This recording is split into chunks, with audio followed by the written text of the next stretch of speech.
నానా ఒరేయ్, ఎక్కడ తగలడ్డావు? నానా ఇప్పుడే రెస్టారెంట్ దగ్గర ఆగాను నాన్న. అమ్మాయి వచ్చిందా? అమ్మాయా ఇంకా రాలేదనుకుంటా నాన్న. అనుకుంటా ఏంట్రా? చూడు, జాగ్రత్తగా మాట్లాడు. నువ్వు లేనిపోని భయాలు పెట్టించే ప్రశ్నలు అడిగి భయపెట్టకు. అమ్మాయి అసలు మంచి కుటుంబం నుంచి వచ్చిన పిల్లంట. సరిగ్గా మాట్లాడు. అలాగేనా? మ్మ్, నా గురించి మీకు తెలుసుగా నాన్న. తెలుసు కాబట్టే చెప్తున్నా. అమ్మాయి గురించి బాగా తెలుసుకొని మన ఫ్యామిలీ గురించి కూడా గట్టిగా చెప్పు. ఏంటి, అర్థమైందా? ఈయన ఒకడు బండి షోరూంలో మెరిసిపోతున్నా సరే సర్ఫేస్ మరీ తోదో అంటాడు. రేయ్, వింటున్నారా? నాన్న మిమ్మల్ని కాదు మిమ్మల్ని కాదు.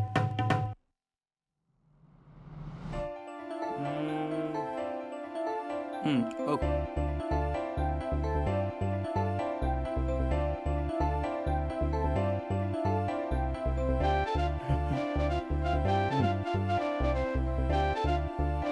మరి ఏమని మాట్లాడాలి?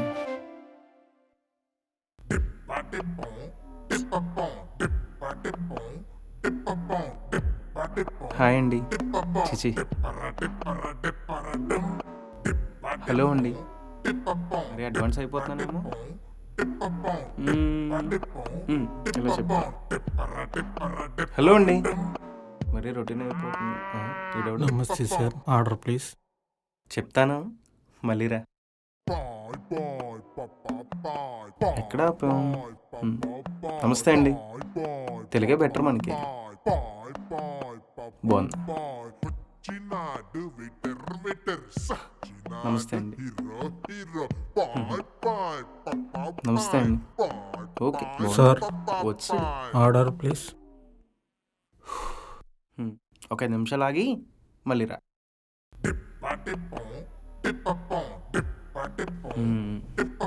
ఓకే తను ఇప్పుడు వస్తాడు. ఏంటి టేబుల్ టేబుల్ ఏంటి ఎలా ఉంది? బాబు వెయిటర్,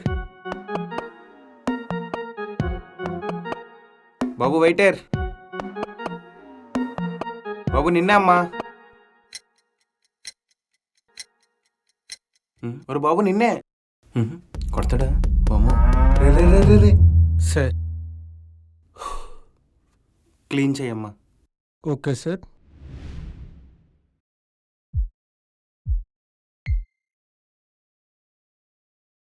దేవుడా, స్కంద సినిమాలో రామ్ మీద దున్నపోతు వచ్చినట్టు వచ్చాడు.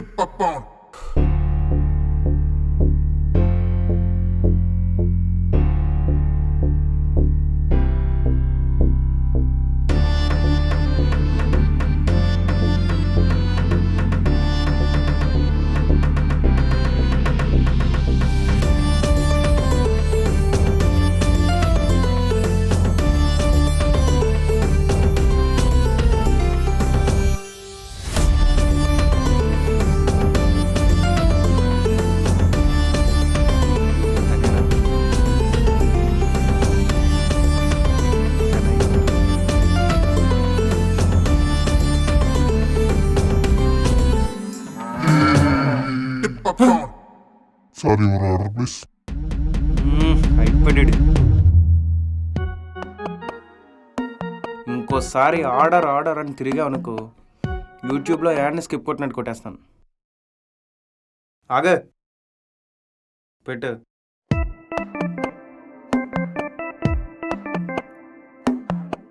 ఎలా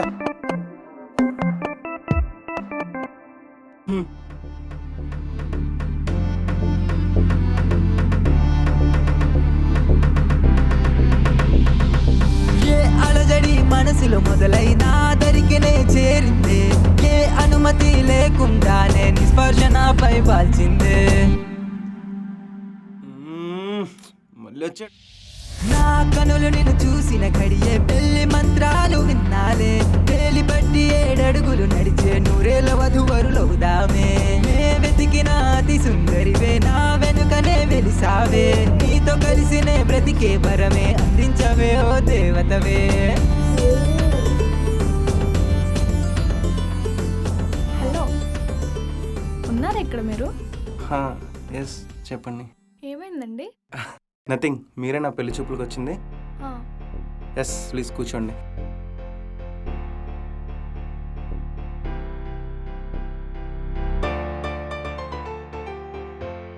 కొంచెం అలసిపోయినట్టున్నారు. ఏమైనా తీసుకుంటారా? Coffee, cool drink? ఒక కోక్ అండి.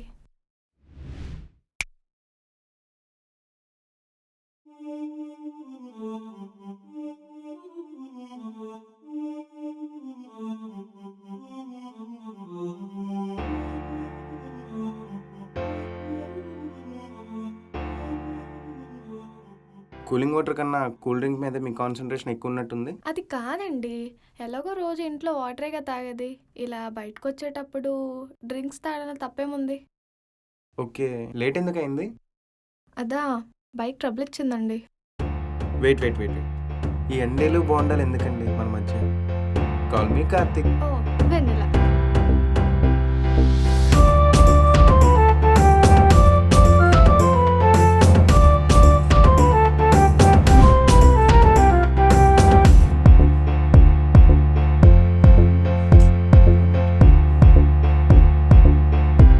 ఇంకా మీరు సిగ్గుపడిన ఆపితే మన పెళ్లి చూపులు స్టార్ట్ చేద్దామా? షూర్, చెప్పండి. మీ గురించి చెప్పండి. నా పేరు కార్తిక్ అండి. నేను మండమ్ ఐటీ కంపెనీలో యాప్ డెవలపర్గా చేస్తున్నా. అండ్ నేను స్టాప్. ఇవన్నీ నేను తెలుసుకునే వచ్చాను. నేను అడుగుతుంది మీరేంటి అని.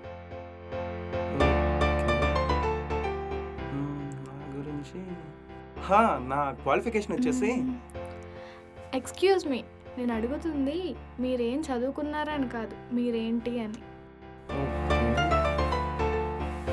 ఇదేంటి, అదేదో సినిమాలో ఎంఎస్ నారాయణ గారు నువ్వు ఎవరా అని అడుగుతున్నట్టు అడుగుతున్నారు ఇవిడ. హలో, ఎక్స్క్యూజ్ మీ. సారీ, చెప్పండి. నా గురించి అంటే పెద్దగా ఏం లేదండి. వీకంతా జాబ్ చేస్తాను, వీకెండ్ అయితే ఫ్యామిలీతో అండ్ ఫ్రెండ్స్తో ఎంజాయ్ చేస్తాను. ఇంట్లో అయితే తెగిలా ఉంది, మ్యాటర్ మార్చేద్దాం.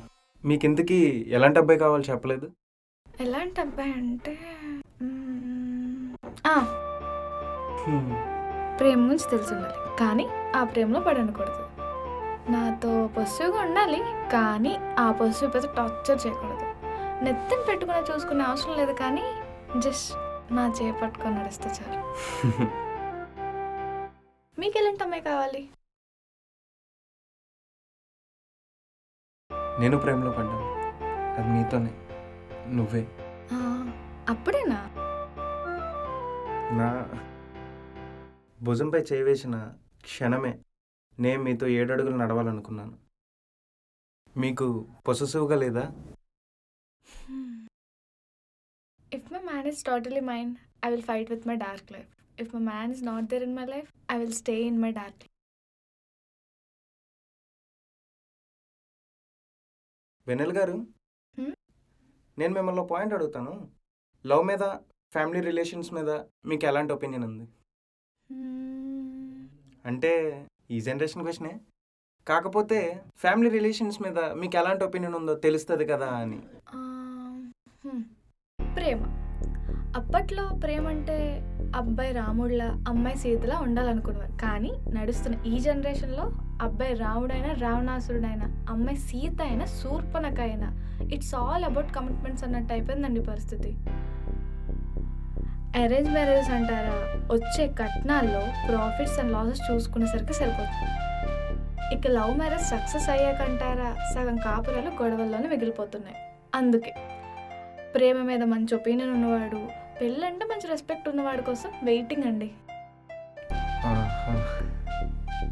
వస్తే ఎలాంటి అమ్మాయి వైఫ్గా రావాలి? మరి ఫ్యామిలీ రిలేషన్స్? నిజం చెప్పాలంటే లేదండి, నాకు ఫ్యామిలీ అస్సలు ఇష్టం ఉండదు. ఎస్, నాకు ఫ్యామిలీ లేదు. నన్ను చిన్నప్పుడే అనాథాశ్రమంలో వదిలేశారు. అదేంటండి, మంచి ఫ్యామిలీ ఉందని, ఫ్యామిలీ అంటే చాలా ఇష్టమని మ్యాట్రిమోనీలో రాశారు. అలా రాయకపోతే మీరు ఇక్కడ వరకు రారు కదండి. మీరే కాదు, ఎవరు రారు. చూడండి, మిమ్మల్ని ఒకరు వదిలేశారు కదని మిగతా ఫ్యామిలీస్ అన్నీ అలా ఉంటాయని కాదు కదా. అందుకే కదా నాకు నేను, నా ఫ్యామిలీ అంతే, ఇంక ఎటువంటి రిలేషన్స్ పెట్టుకోకూడదని ఫిక్స్ అయ్యాను. ఇంకా లాభం లేదు, కానీ మీ బాధ నాకు అర్థమవుతుంది, అండర్స్టాండ్. ఒకటి చెప్తాను, గుర్తుపెట్టుకోండి. కుటుంబం అనేది మహావృక్షం అండి. అది తినడానికి ఫ్రూట్స్ ఇస్తుంది, ఎండ వస్తే నీడనిస్తుంది, వర్షం అయితే గొడుగు కూడా అవుతుంది. ఒక పండు పాడైంది కదని మిగతా పళ్ళన్నీ పాడైన కాదు కదా. వర్షానికి గొడుగైంది కదని చినుకులన్నీ జల్లకుండా కూడా ఉండవు. ఆ మాత్రం దానికే చెట్లను నరికేద్దామంటే తినడానికి ఫ్రూట్స్ ఉండవు, వర్షం వస్తే గొడుగు కూడా ఉండదు. అంతెందుకు పీల్చడానికి గాలి కూడా ఉండదు. ఎంత చెప్పాక కూడా లేదు నాకు అవసరం లేదంటే understand your pain. Thank you. చూడండి, emotions are forever to relations. ఈ ఎమోషన్స్ అనేవి లేకపోతే మనమంతా మరమనుషులమే, రోబోట్స్. ఇదొక్కటి గుర్తుపెట్టుకోండి. Hello hello, excuse me. I like you words అండి, కానీ నా సిద్ధాంతాలన్నీ పక్కన పెట్టి మీకు ఓకే చెప్తే నేను తప్పైనట్టు ఉంటుంది. బట్ సిన్సియర్గా చెప్తున్నా, అడుగుతున్నా, విల్ యూ మ్యారీ మీ?